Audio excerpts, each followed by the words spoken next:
அனைவருக்குமே வணக்கம்.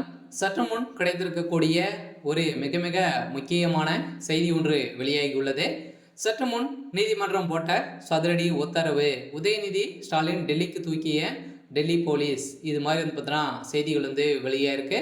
ஸோ ஏற்கனவே பார்த்தீங்கன்னா உதயநிதி ஸ்டாலின் அவர்கள் நிறைய பிரச்சனைகள் சிக்கியிருந்த நிலையில் பார்த்தீங்கன்னா இப்போ சதுரடியாக இந்த அண்ணா பல்கலைக்கழகத்தில் நடந்த பாலியல் விவகாரத்தின் அடிப்படையில் இவருடைய பேரும் பார்த்தீங்கன்னா அடிபட்டு இருந்தது.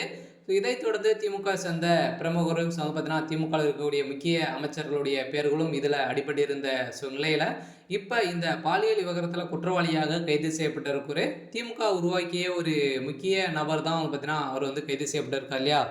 இவர் தான் செய்தது வேற. ஸோ இவர் ஆட்கள் பார்த்தீங்கன்னா வைத்து இப்போ உதயநிதிக்காக பதிலாக தான் பார்த்தீங்கன்னா குற்றவாளி ஞானேஷ் அவர்கள் கைது செய்யப்பட்டிருக்காரு, இவர் தான் செஞ்சிருக்காரு அப்படின்ற மாதிரி அவரே ஒத்துக்கொண்டிருக்காரு அப்படின்ற மாதிரி இப்போ பரவலாகவே பேசப்பட்டு வந்திருக்கக்கூடிய நிலையில் இந்த விவகாரத்தின் அடிப்படையில் உதயநிதி ஸ்டாலினுடைய ஆதாரம் சிக்கிய இருந்த நிலையில் தான் இப்போ அந்த மாணவி கொடுத்த வாக்குமூலத்தின் அடிப்படையிலும் உதயநிதி ஸ்டாலின் அவர்கள் பார்த்தீங்கன்னா அதிரடியாக கைது செய்ய போகிறதாக செய்தி வெளியாயிருந்துச்சு. ஸோ இந்த நிலையில் தான் பார்த்தீங்கன்னா நீதிமன்றம் இந்த வழக்கில் போட்ட தீர்ப்பாளர் உதயநிதி ஸ்டாலின் அவர்கள் டெல்லிக்கு தூக்கியிருக்காங்க. ஸோ அதெல்லாம் பார்த்தீங்கன்னா அவர் அங்கு வைத்து விசாரணைகள் நடத்தப்பட்டு இருக்கக்கூடிய நிலையில் கூடியவரில் இவருக்கு எத்தனை ஆண்டுகள் சிறை விதிக்க போகிறாங்க அப்படின்னு தான் எல்லாருடைய கேள்வியாகவே இருக்குது.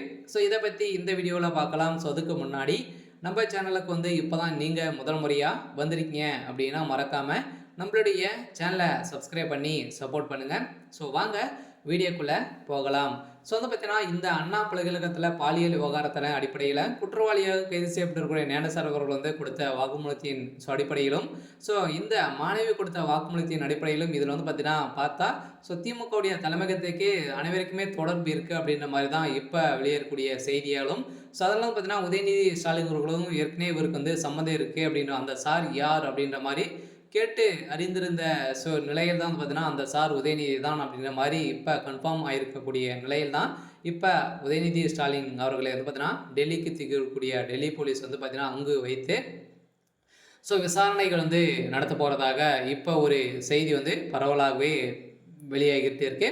இருந்தாலுமே உதயநிதி ஸ்டாலின் அவர்களுக்கு ஏற்கனவே நிறைய பிரச்சனைகளில் சிக்கியிருக்கிற சனாதன வழக்கின் மூலமாகவும் இந்துக்களை தரைக்குறைவாகவும் பார்த்தீங்கன்னா இந்து மதத்தை ஏலப்படுத்தியும் பார்த்தீங்கன்னா பேசி வந்திருக்கக்கூடிய நிலையிலும் பார்த்தீங்கன்னா ஏற்கனவே இவர் மீது நிறைய வழக்கு பதிவும் இருக்குது. இதை தொடர்ந்து தான் இப்போ இந்த பாலியல் விவகாரத்தில் திமுகவுடைய தலைமையகம் ஒட்டுமொத்தமாக வசமாக சிக்கியிருக்காங்க.